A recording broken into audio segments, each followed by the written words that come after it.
Hello my friend et bienvenue sur Kevlar Diet. Dans cette vidéo, comme tu l'as vu dans le titre, je vais t'expliquer tout ce que tu dois savoir sur la cellulite. D'où ça vient, pourquoi est-ce que tu en as et est-ce que toutes les personnes en ont ou pas. Et bien sûr my friend, à la fin, je t'expliquerai comment faire pour diminuer ta cellulite naturellement. Alors pour commencer, je vais t'expliquer ce que c'est que la cellulite. Dans notre corps, plus précisément tout en bas de notre peau, on a des cellules graisseuses. Ces cellules graisseuses-là, quand elles vont grossir, elles vont venir appuyer et comprimer ce que l'on appelle les vaisseaux lymphatiques et les vaisseaux sanguins. Quand ils vont être comprimés comme ça, ils ne vont plus pouvoir assurer leur fonction de drainage. Comme ils n'arrivent plus à assurer leur fonction de drainage, ce qui va se passer, c'est que la peau va perdre en élasticité et donc elle va commencer à former, ou plutôt à se déformer et former ce que l'on appelle des capitons, et c'est là qu'on va retrouver l'effet peau d'orange. Donc c'est vraiment très simple, les cellules graisseuses vont venir appuyer dessus, la peau va perdre en élasticité et c'est parce que la peau perd en élasticité, donc tu vois une peau normalement c'est bien élastique, elle peut être tendue, machin, et ben là elle va perdre de son élasticité et on va avoir ces capitons qui seront formés. Bon après tu vas me dire c'est bien de savoir la définition scientifique de qu'est-ce que c'est que la cellulite, d'où ça vient, mais concrètement pourquoi est-ce que nous on a ça? Pourquoi plus précisément aussi les femmes ont de la cellulite? Eh ben, il y a une chose très importante qu'il faut que tu saches, c'est que la cellulite, c'est normal, c'est naturel, et j'ai envie de dire même, c'est ce qui te permet, en tant que femme, de remplir des fonctions vitales. Pour ne pas avoir de cellulite, il faudrait avoir un taux de masse grasse qui est extrêmement bas. Il faudrait un taux de masse grasse qui est très bas. Quand il y a des personnes qui disent, oui, mais moi, j'ai pas beaucoup de gras, mais j'ai quand même de la cellulite. Quand on parle de pas avoir de gras, c'est limite que, tu vois, on voit tes abdos, mais qu'il y ait vraiment rien, comme si c'était une feuille de papier et paf, juste derrière tes abdos. Quand tu as un taux de masse grasse qui est tellement bas, et surtout pour les femmes, c'est pour ça que je dis que c'est vital. Tout simplement, tu peux pas avoir d'enfant. Bah oui. Quand tu as un taux de masse grasse qui est trop bas, tu n'as plus de menstrues. Tu peux pas avoir d'enfants. Les athlètes de haut niveau, donc certaines marathoniennes, etc., qui ont des taux de masse grasse extra bas, dû à une diète qui est vraiment intensive, elles peuvent pas avoir d'enfants. Elles ont même plus leur menstru. Moi, il y a des personnes que j'ai suivies, il y a des femmes que j'ai suivies qui avaient suivi des régimes complètement n'importe quoi, qui n'avaient plus leur menstru depuis 6 mois, 1 an. Ce qui fait que j'ai envie de dire, la fonction reproductrice, elle était complètement off. Elle était complètement out. La femme ne pouvait pas avoir d'enfants. Donc quand je te dis c'est des fonctions vitales de reproduction, cet exemple-là, il est frappant.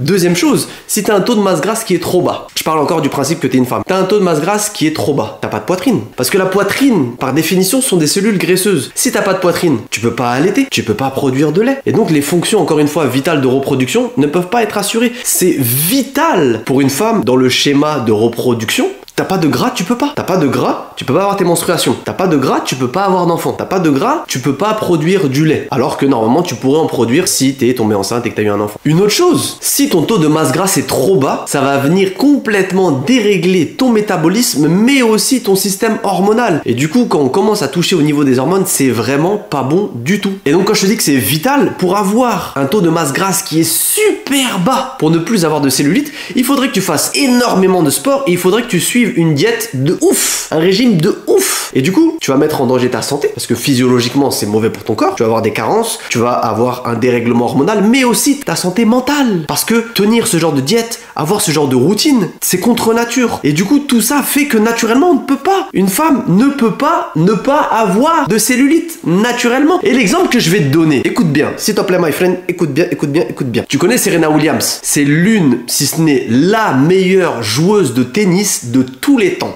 Elle a gagné 71 titres mondiaux. Elle a gagné 4 médailles d'or olympiques. Serena Williams, c'est un monstre de la performance. Toutes les personnes qui regardent cette vidéo, et je te parle pas des influenceuses fitness, blablabla. Je te parle l'une des meilleures athlètes de la planète. Et bah Serena Williams, elle a de la cellulite. Serena Williams a de la cellulite. Et pourtant, elle a la peau noire. Les personnes qui ont la peau noire, comme il y a moins de mélanine, on a une élasticité qui est supérieure à la peau blanche. C'est pour ça qu'elles ont moins de rides que les femmes blanches. Tout simplement parce que c'est une histoire de pigmentation et une histoire d'élasticité. Et bah, Serena Williams, elle en a de la cellulite. L'une des meilleures athlètes, la plus performante de la planète, elle a de la cellulite. Et ça m'étonnerait que tu t'entraînes davantage que Serena Williams. Donc c'est naturel. C'est naturel. Mais après, oui, bien évidemment, tu vas te dire, mais pourquoi il y a certaines femmes que je vois qui n'en ont pas? Eh bien la réponse elle est très simple. Si une femme que tu vois n'a pas de cellulite, il y a plusieurs possibilités. Parce qu'on a dit que naturellement une femme, Serena Williams elle a la cellulite. Donc comment ça se fait que un tel modèle Instagram, fitness ou mannequin, ce que tu veux, n'a pas de cellulite et n'est pas taillé comme un fil de fer? Tout simplement, soit Photoshop, soit le contouring au niveau du corps, soit tout simplement l'angle de la photo, soit tout simplement le jeu de lumière, soit tout simplement la chirurgie esthétique. Et si c'est un jeu de lumière, du Photoshop, etc., oui, pour les autres, elle a pas de cellulite. Mais quand elle va se mettre en sous-vêtements ou devant le miroir, elle a de la cellulite. Donc en fait, elle ne fait que se mentir à elle-même. La personne qui va faire de la chirurgie, oui, la chirurgie esthétique, si t'en fais, tu peux ne plus avoir de cellulite. Ça c'est vrai, c'est vrai. Mais ça dure combien de temps? Il y avait une fille qui était dans mon école en diététique. Elle avait fait des liposuctions au niveau des hanches. Pourtant, elle était pas épaisse. Hein. Mais elle disait non, j'ai de la cellulite, etc. Donc elle a fait de la liposuction. Moins de 6 mois après, ça revenait. Les études, elles sont claires là-dessus. La cellulite, si tu fais des opérations, que ça soit liposuction, ou il y a des trucs de cryo, je ne sais pas quoi. La cellulite, c'est naturel. Le proverbe chasse le naturel, il revient au galop.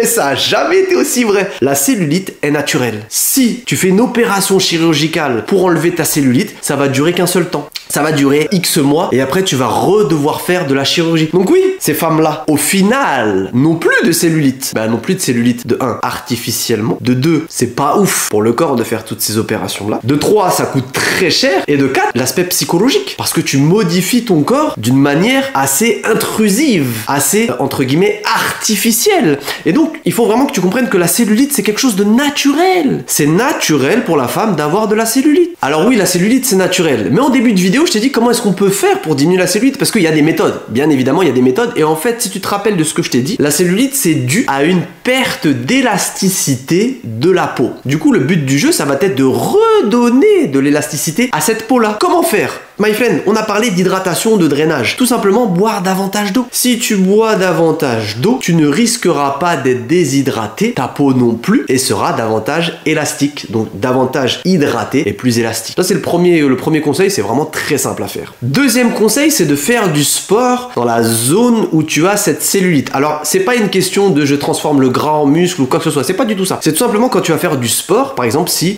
je vais faire du vélo. Allez, je vais faire du vélo, je vais travailler mes cuisses. J'ai de la cellulite au niveau des cuisses. Donc comme je fais un effort avec mes cuisses, ce qui va se passer, c'est que mon corps va envoyer du sang au niveau de mes muscles. Le sang est chargé d'oxygène, de nutriments. Donc pour pallier à cet effort-là, et le sang, il est composé de quoi? Majoritairement d'eau. Et du coup, le sang qui est dans les capillaires musculaires, il va venir aussi irriguer dans la peau, et donc la peau va gagner en hydratation, et donc il va y avoir un meilleur drainage. Qui dit meilleur drainage dit meilleure élasticité de la peau. Je fais ce mouvement là comme ça, tu te souviens, meilleure élasticité de la peau. Donc faire du sport à l'endroit où tu souhaites perdre ta cellulite, c'est un très bon moyen. Je t'ai dit gagner en élasticité au niveau de la peau et de l'hydratation. Attention, ne te fais pas avoir, parce que bien évidemment quand on va parler d'hydratation, on va penser aussi aux crèmes anti-cellulite, etc.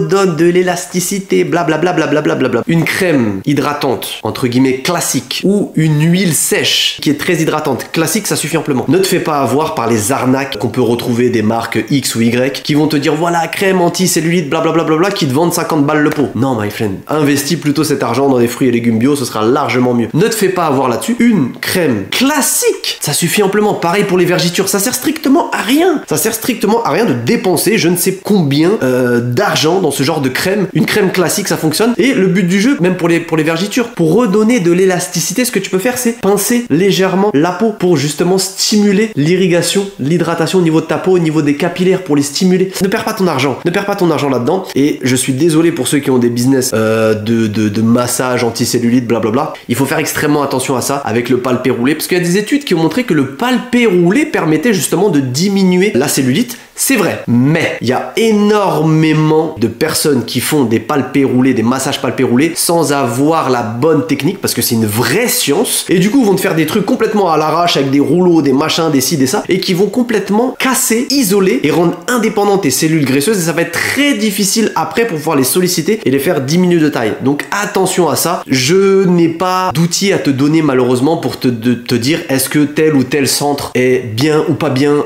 pour ce massage anticellulite, blablabla. Le meilleur conseil que je puisse te donner, c'est plutôt que de payer je ne sais combien d'euros dans ce genre de massage là. Investis-les, my friend, dans des fruits et légumes bio, dans de la viande de qualité, dans du poisson de qualité, dors suffisamment, tu vois, garde ton argent. Vraiment, my friend, le meilleur conseil que je puisse te donner, c'est ça sert à rien de vouloir mettre de l'argent là-dedans. Parce qu'il y a beaucoup de risques, il y a très peu de personnes qui savent bien le faire et les bénéfices que tu vas en tirer, ils sont maigres. Donc attention à ça. Et la dernière technique, c'est la plus efficace. Faire un déficit calorique adapté. Faire un déficit calorique adapté, ça va te permettre, tu te rappelles ce que je t'ai dit en début de vidéo, si la taille des cellules graisseuses diminue. Du coup, elles vont moins comprimer les vaisseaux sanguins et la fatigue. Du coup, s'ils sont moins comprimés, la fonction de drainage va être améliorée et du coup, la peau va reprendre son élasticité. Quand elle reprend son élasticité, l'effet capiton va diminuer, l'effet peau d'orange va diminuer et la cellulite va diminuer naturellement. Donc le déficit calorique adapté, c'est la meilleure manière pour diminuer ta cellulite. Si tu ne sais pas comment faire, moi j'ai créé une méthode pour ça, elle s'appelle 30 jours pour sécher, tu as le lien qui est en description. Et si je pouvais te faire un petit résumé de tout ça, c'est que la cellulite de 1, c'est naturel, de 2, toutes les femmes en ont, pense à Serena Williams, la prochaine fois que tu vas culpabiliser devant ton miroir, toutes les femmes elles en ont, ça c'est naturel. De 3, les personnes que tu peux voir qui n'en ont pas,